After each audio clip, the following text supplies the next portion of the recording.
waxtu wooy naan ndoxum zamzam rekk xamal ne waxtu nangu ñaan nga tollu. zamzam waxtu woo koy naan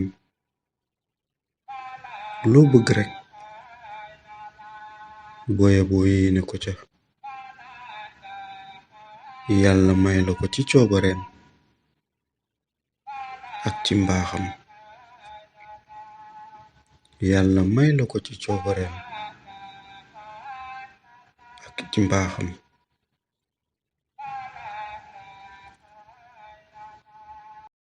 dafa am waxtu yoo xam ne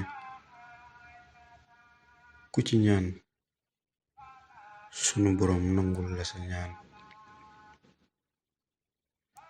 waxtu wu ab jullit faatoo ba ñu koy sëlëm di gëmmal bët ya,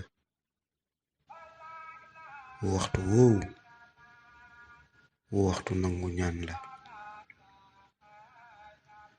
waxtu wu asamaan siy taw waxtu nangu ñaan la. waxtu woo déggee séq buy sabre waxtu nangu ñaan la.